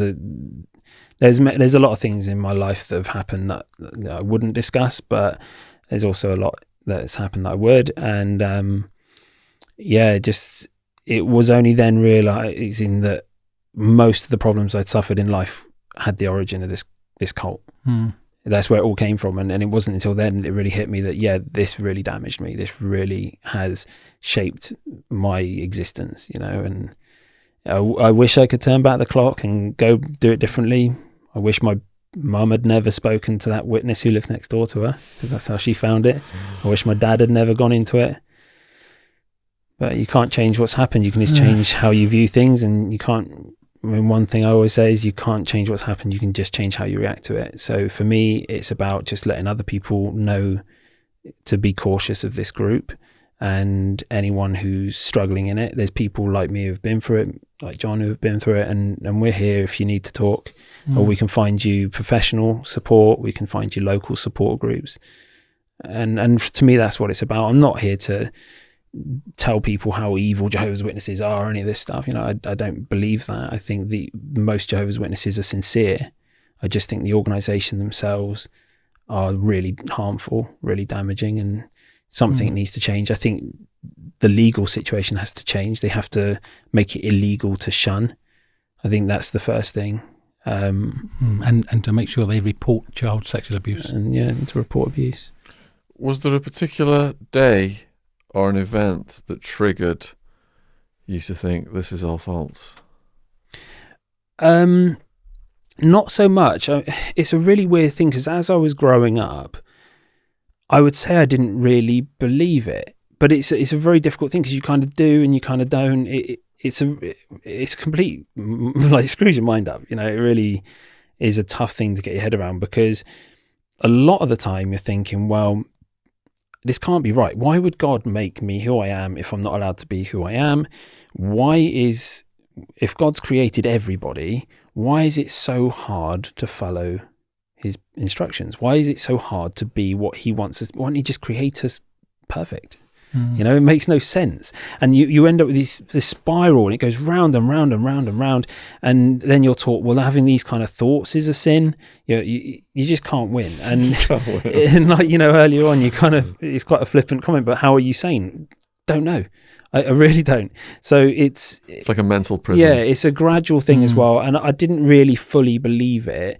And for me, it was just, I was never going to stay as a Jehovah's Witness. I wasn't the right personality. Once you see the background, as you were talking there, it reminds me, if you don't mind me using an illustration, of the film The Wizard of Oz, the original film.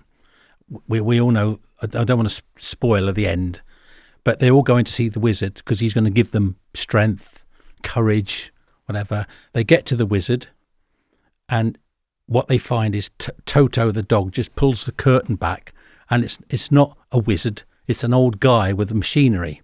And what is happening is Jehovah's Witnesses, like us, believed God was behind the machine. God said this, God did that. We've had the curtain pulled back, and once you've seen behind the curtain, it's no good going thinking, but no, it is Jehovah. It is Jehovah doing it. It is Jehovah. The curtain's been pulled back. We can't go back there. So now we know it isn't the truth that we absolutely believe. And what brought you to that moment? My mental health did, actually, believe it or not. I didn't have any doctrinal difficulties. I actually got to a point where I was seen by two elders. This is exactly true. I was sitting on a chair. They were on a settee in a house. The two elders were telling me I had to give up my daughters. They actually one of them said, give up your daughters and stay an elder. So I had this choice. And at that point, I had what was a strange thing. It was like an out-of-body experience where I seemed to I left my head and I was up in the corner looking down on me. Now, I've spoken to a counsellor since then, and they say, no, that's extreme stress. They know exactly what happened.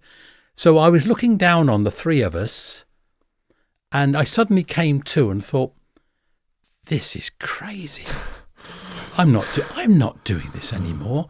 And it was like a switch was turned off in my head. At the time, I even thought it might even be God doing it, saying, you cannot cope with this anymore. So I literally just said, I'm sorry, brothers, to the two brothers, shook their hand and left. There was no argument. You won't be seeing me anymore.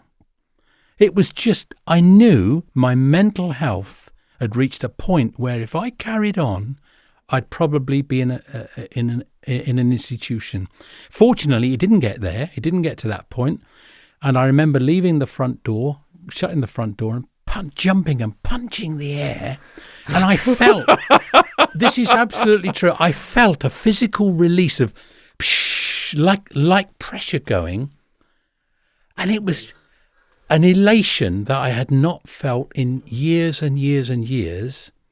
And I didn't even fear telling my wife. I thought, I've got to go home now and tell my wife when I'm not going anymore. She completely understood. Can you just describe walking in and telling her what happened? I did tell her. What did you say? I just said, I said, you're never going to believe what happened to me. I think I may have been having a mental breakdown. Well, I think what it is, she could already see the pressure because she knew that I was having visits from elders saying, don't see your daughters. She was already having some sort of doubts about certain things herself. But as I say, I supported her for another 10 years. She was the most loving and supportive wife to me, didn't put any pressure on me. Neither did I put any pressure on her to leave. It has to be an individual decision. And neither did I do that with any of my other family. But I can just say the personal relief of knowing that I got off that hamster wheel. Because when you're in a routine, Jehovah's Witnesses keep you busy. You're on that wheel going round, going to the Kingdom Hall meetings twice a week. You must go out preaching. You must do other things. It's like that. You don't actually get time to say, why do I believe this? What?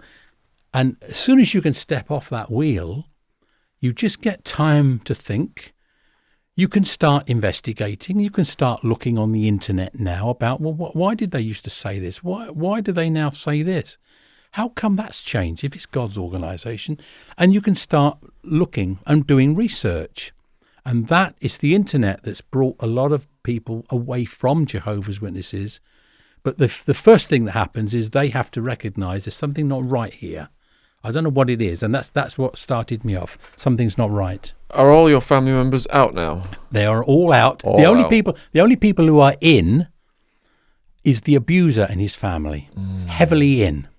Very heavily in. And you know what? Jehovah's Witnesses even went to see him in prison. Because in prison, he was allowed to talk to other prisoners about his beliefs, which is fine. But Jehovah's Witnesses would then calculate how many hours he spent, and that would be added to the congregation's figures to be sent off for preaching. Bloody hell. Wow. They visit him, but not you. Yeah. So if everyone's out, your wife came out. My wife came out simply because she saw a program that Chris mentioned about the governing body. Yeah. The governing body, one of the governing body gave a talk about child abusers and saying that people who say that we abuse, they're apostates. And my wife said, well, my daughter's not an apostate. My daughter was abused. The lying. And she actually saw through the governing body member himself, and it's what he said knocked her out. Wow. Yeah. And how was she after coming out? Was there a lot of discussions, philosophical discussions? She's bitter. Yeah. She's worse than me. She's become an atheist. She's way past me in her hatred for Jehovah's Witnesses and all they stand for. Really? I'm not at that point. Yeah. And I think, we've, as Chris has said, we don't hate. We certainly don't hate Jehovah's Witnesses. We know that it's a cult. It is a cult. I'm very comfortable in saying that it's a cult now. It's mind control, and if you're allowing people to control your mind, they're trapped. They are trapped. I'm sorry about using illustrations, but one of the best illustrations I heard was how they catch monkeys in Asia. They use a coconut. They get it. They put a little hole in. They attach it to a wire or a string, and they put a little treat in there. And a monkey comes along and can just get its hand in the coconut. And then when it grabs the treat, its hand is expanded. Now it can't get out. Is it trapped? Well, it is. But all it's got to do is let go of the treat, and it can get out. But it won't let go? It won't get let go. Oh. Jehovah's Witnesses are trapped like that because they want to live forever. They want to see their loved ones again. They want paradise. They want to play with the furry animals. So I'm going to believe that. And people like myself and Chris come along and say, look, you really do need to think. No, I'm believing it. So once they've got their hand round that treat, until they let go, they're not going to get out. So they're trapped, but they're not really trapped. What is that afterlife belief? Well, it's funny because John just sort of mentioned seeing the loved ones again. That's all to do with their belief that if you die, you get resurrected into this paradise earth. Which there's a few technicalities to it. I mean, if you do die and you're not a believer, then you will come and get judged. I mean, I'm a bit rusty on the details, but you have this chance of coming back to paradise and living forever. So a lot of them, and most people have obviously lost family members to death, and there's this constant belief that you're going to see them again, and that's that is the treat that they're going to hold on to. And you've spent you're going to be reunited in a paradise with your deceased family members. And if you've held on to that, if you've lost a loved one and you've held on to that for years, I'm going to meet him again.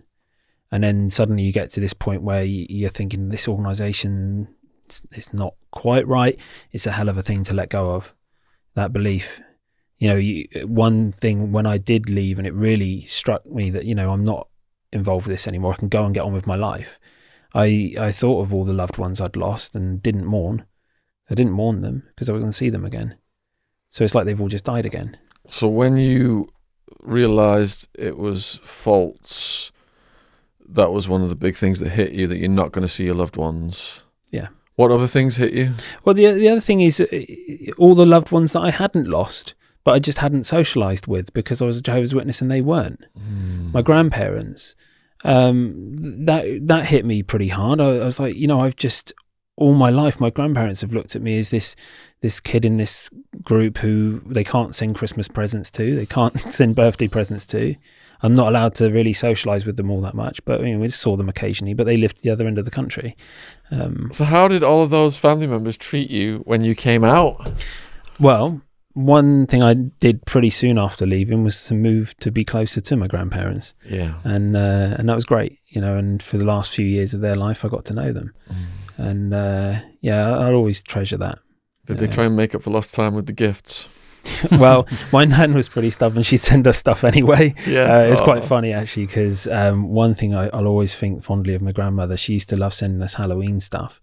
And my parents hated it because it's all, ghosts and ghouls and it's like monsters and, and of course that's satanic to them. So, that was always quite amusing. I'm sure my grandmother did it just to stir the emotions. But yeah. So are both of you guys expert witnesses in Jehovah's Witness court cases? I've not been involved with court cases so much. I feel that there's better people for it, people who have perhaps got a personal case they can take to it. So I tend to for me, it's just activism to let people know and to get the word out there and to support people like John who might need a platform to get their story out. What court cases are they involved in? I've been involved in some court cases where I've been called to explain about what are the beliefs of Jehovah's Witnesses, how might they affect a certain person. Might that affect the one case I was involved in was about the statute of limitations, where someone who was brought up as a Jehovah's Witness and was abused, but because of the beliefs of Jehovah's Witnesses didn't want to testify or didn't want to come forward because you're testifying against your brother, your fellow Jehovah's Witness. So sometimes it's only later when you stop being a Jehovah's Witness and you can look back, then you can say, he did that to me or she did that to me. Then you want to say something and it might be that you're out of time. Well, knowing that Jehovah's Witnesses are are such a cult that might have an effect on the timing of when someone might be able to say something happened. So I've done that, and I was involved in the case last year as well, in the Royal Courts of Justice, where this person was held the Jehovah's Witnesses became vicariously liable. So how does it feel to get up on the stand? It's nerve-wracking, but when I was a Jehovah's Witness, I passionately believed it 100% and acted genuinely in its interests. I now passionately know that it isn't the true religion 100%, and I'm just as passionate in being honest about the deficiencies of it. So you guys work with victims as well. Without naming any names, do you have any stories of what's happened to these victims? Anything particularly stand out? There's so many victims. I mean, there's a lot of stories out there. A lot of the time, I quite often feel that they're not my stories to tell. But there are a lot of stories out there, and I think anyone who even just goes onto YouTube and puts my Jehovah's Witness story or anything like that in there, you'll get hundreds of testimonies from people. Hundreds and hundreds. A particularly wicked one, I won't name the name now, but it's out there in the newspaper. Last week, one of our colleagues, an ex-Jehovah's Witness, committed suicide. She was the daughter, she was being cared for. She was in care, and her brother and her were in care with a Jehovah's Witness in Gloucestershire. It's all in the newspapers and on the BBC, so it's easy to see. The the most horrific abuse you could possibly think of was done to these kids growing up. So much so that it's left them absolutely scarred. This lady has written a book, as has her brother written a book about it, and she goes round to schools, similar to yourself, Shaun. But sadly, it beat her, and she killed herself last week. Oh, my goodness. So, there's an example. Are you able to say her name then? Because people want to Google that. Well, I'll tell you the name of the mum, because she's a convict. She's out. Her name's Eunice Spry. How do you spell Eunice? Oh, Eunice, I would imagine. Spry is the name of the mother. She served time. She's out now. I understand she's now still a Jehovah's Witness in Gloucestershire. But I can tell you the most wicked things were done by that lady. And her, as I say, her daughter, the daughter that she cared for in care is the one that's just committed suicide. So if there's a abuse case been reported to the police and the authorities contacted Jehovah's Witnesses, do they help them with the investigation? Absolutely not. Absolutely not. About 5 years ago, I gave a talk to about 16 or 17 officers of Operation Hydrant. Operation Hydrant are the team of police officers that support other forces in dealing with institutional sexual abuse. And at that meeting, 4 or 5 of the officers gave their testimony of cases they were presently dealing with Jehovah's Witnesses, and all reported non-cooperation, absolute non-cooperation. And I know that's true because that's what we had in our case, my own case, that of about 7, 8 or 9 elders that were approached, none would cooperate at all with the police. The CID guy, who was fantastic, just couldn't believe it. Couldn't believe the non-cooperation. My best friend, who is a Jehovah's Witness, he did agree to testify. He knew more about the case than anyone else. And then 2 weeks before the case was due to go to court, he tried to get out of it. And I know why, because they got to him.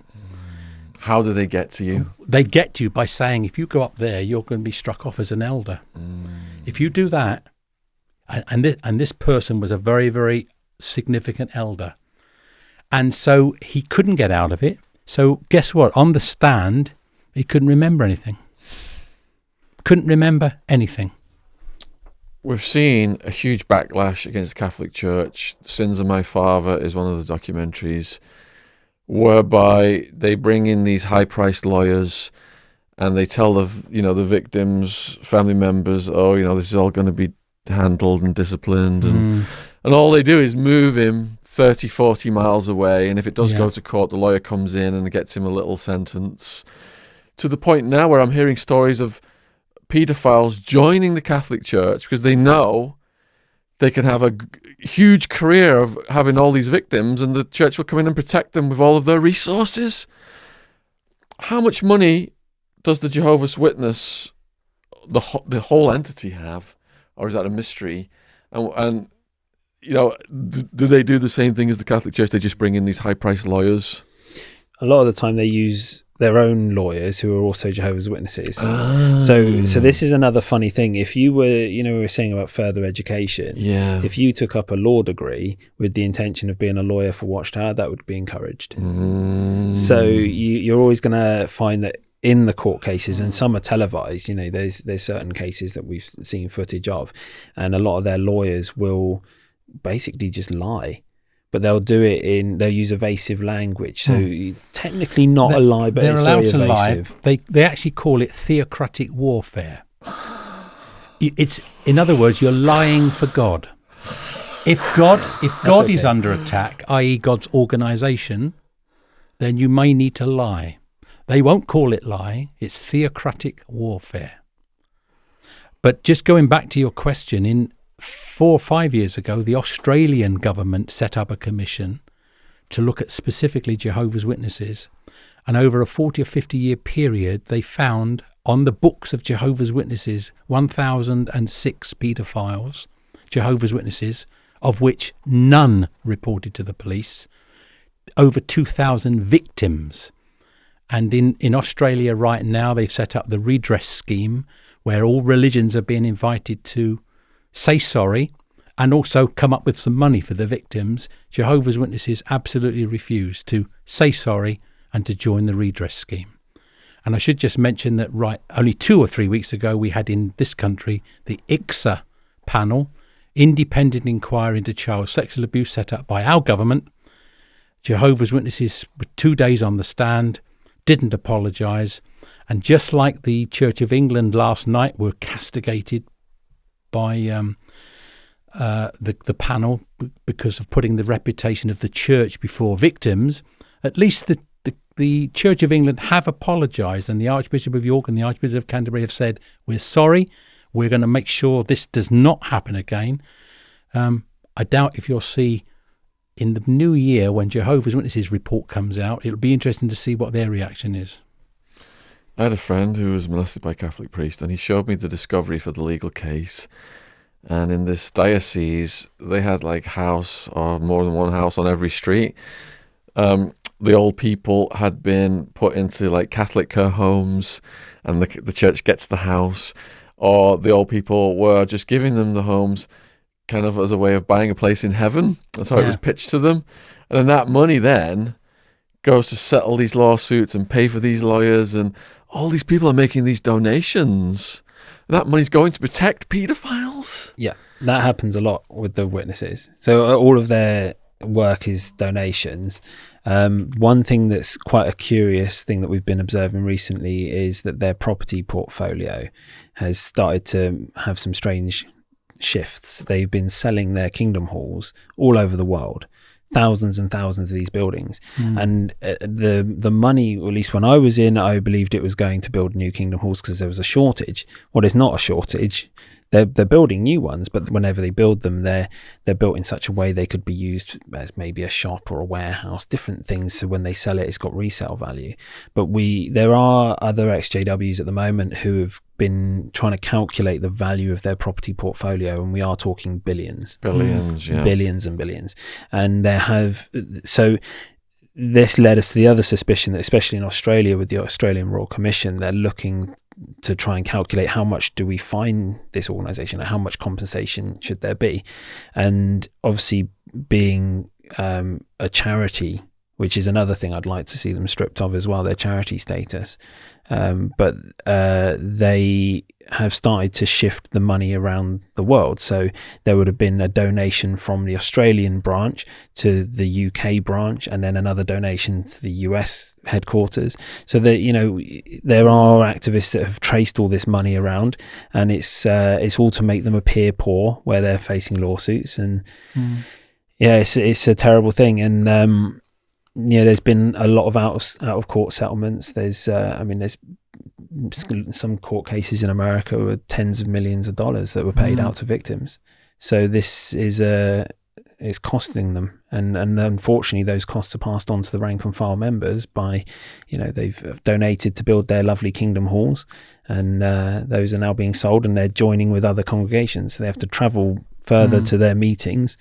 And they've changed the situation in this country. Last year they set up the Kingdom Hall Trust, and instead of each town, like in Guildford for instance, you might have 2, 3 or 4 congregations all own their own kingdom halls. They've all given their kingdom halls to the central body, so they no longer own their own kingdom halls. All the money that they have in the bank accounts is given to the central body. So this Kingdom Hall Trust now runs them from a central London base, which means that the local congregations don't have any assets. So if a local person was to be sued as a child abuser, the congregation don't have any money now to settle. So there's a big question mark, as Chris said, is why are they doing this? Is this a way of getting round responsibilities to settle? It's financial engineering to create a legal shield to protect the assets. Yeah. Okay then. So these kingdom halls, what are they, and what's it like going in a kingdom hall? What would you expect to see? They're quite bland. Bland. Yeah. So, I mean, they're all different in different parts of the world, obviously, but they're new Kingdom halls. I mean, it's a very basic hall with lots of seats and a platform at the front.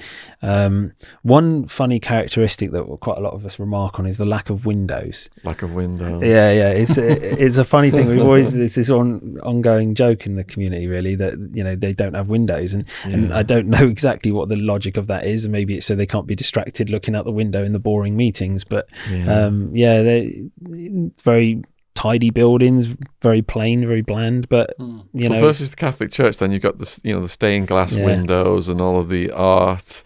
Why is it bland? Well, that's the funny thing. They actually criticise the Catholics quite a lot over exactly that. You know, the display of wealth. Ostentation. And one reason, I suppose, is like that is so they can make more money by not decorating them with lavish decorations. You know, it's more donation money for the machine. They're just seen as functional buildings, a bit like the old village hall would be an oblong shape, a stage, seats out in the main hall, toilets. Mm-hmm. Maybe a couple of small rooms at the back for committee members to sit in and work. But that's it. And always tastefully decorated. But as Chris said, there's no idols, there's no cross, there's nothing like that at all. Yeah. And talking about that, funnily enough, the congregation that I belonged to had in the past quite a well-known painter as part of the congregation. Or rather, I should say, his wife was a member. He wasn't. Quite a famous painter. And our congregation had 2 of his paintings. The word came down, sell the paintings and give the money to the Watchtower organisation because they're too much of a risk to have in the Kingdom Hall. So they got sold. So you couldn't even have paintings in the Kingdom Hall. Is there anything either of you guys miss from the Jehovah's days? No, nothing. Other than there's a couple of people I think about and I wonder how they're doing. But until they come out, I'll never hear from them. Yeah. So no. But I had 55 years of it. 55 years. 55 years of it. So the answer to that is absolutely not. It wasn't all bad. I enjoyed lots of my association with some of those people. Yeah. So, you know, it would be wrong to say it was all terrible. It wasn't. But believe me, there is life outside Jehovah's Witnesses. And that's the thing that I don't think Jehovah's Witnesses who are trapped in think that worldly people are all bad. They're all murderers, adulterers, stealing, thieving. My experience of coming out from Jehovah's Witnesses and seeing what normal people are like is wow, they're nice people. Yeah. Really, that really is a shock to find out that most people are nice people. Yeah. Yeah, that's the funny thing for me as well because, like John said, we were taught that everybody's evil. and the funny thing is now, looking back, the friends I did have in there were only friends with me because I was a Jehovah's Witness. Yeah. Whereas my friends now are friends with me because they genuinely love me. So they don't have anything at all that would ever make me go back. Yeah. Nothing. Well, we've got some exceptions in here. I mean, Joe and James look pretty evil, don't you think?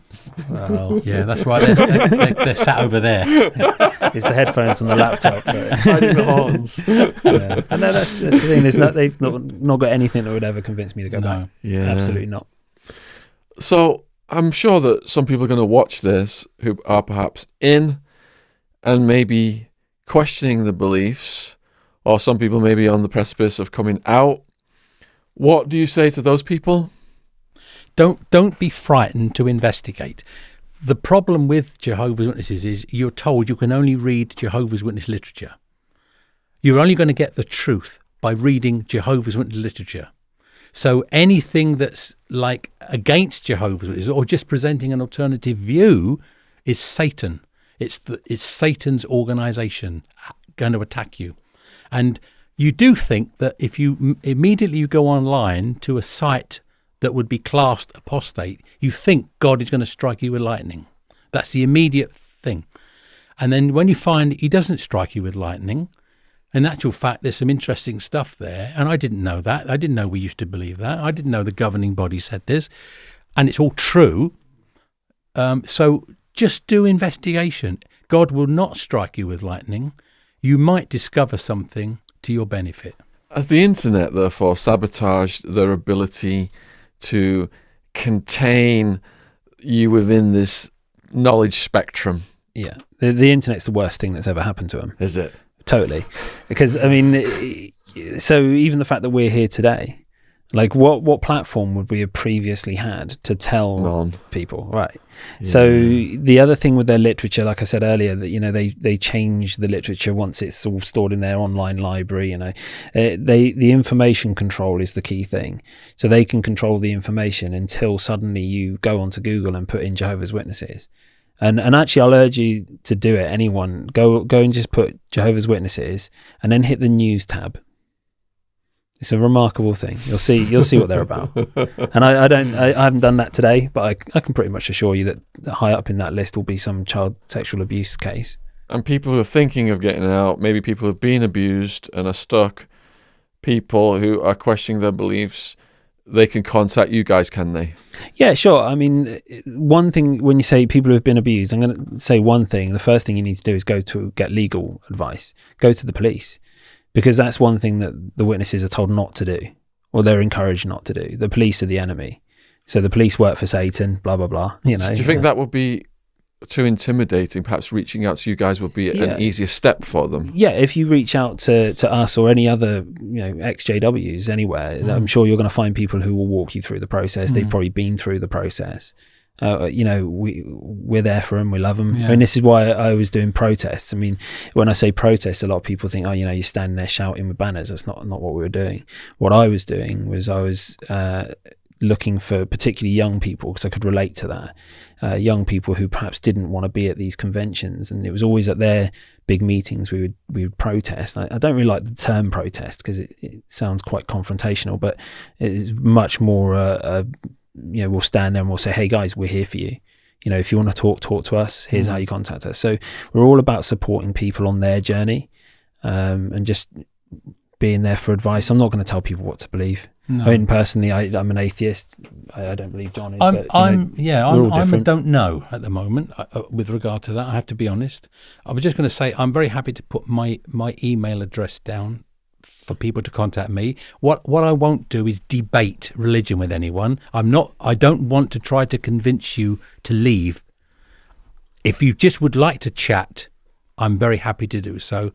But I don't particularly want to try to debate anything with anyone. You know, you everyone's entitled to their own beliefs. So we're going to put John's email in the description box below this video.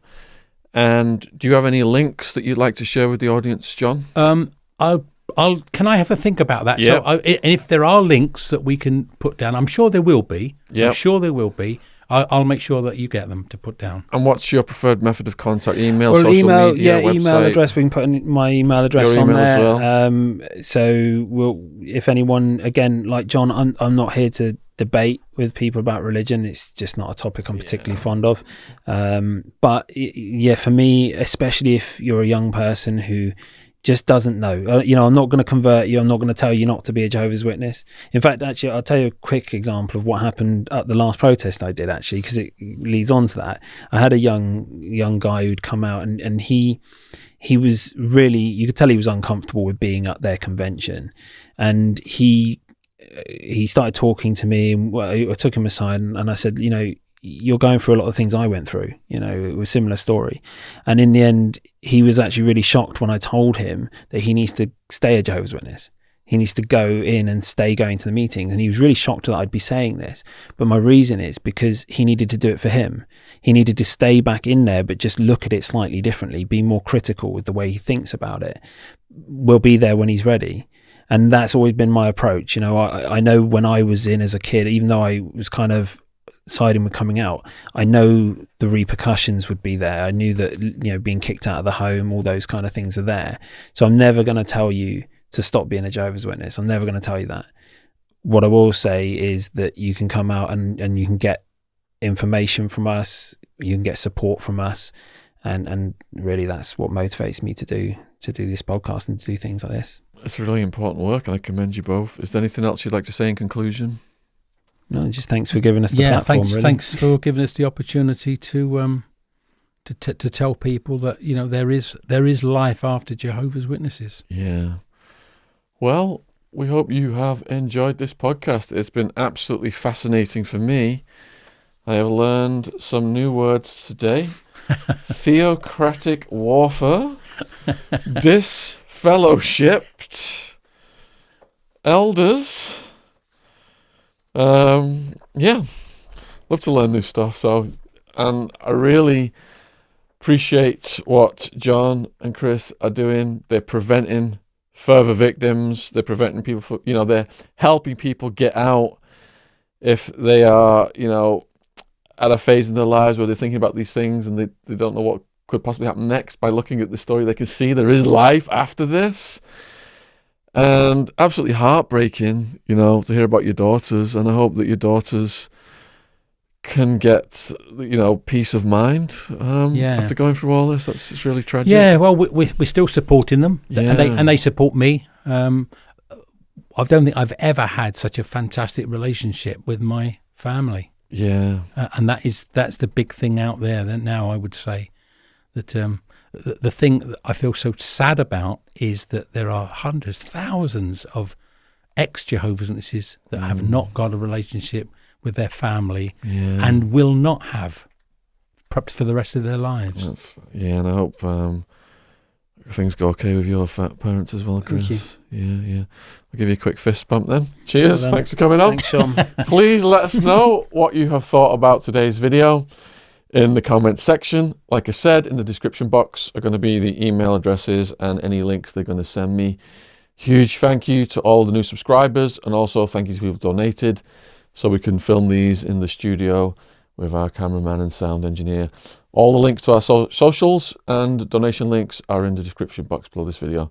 Cheers for watching, and we will be bringing you more content soon. Thank you.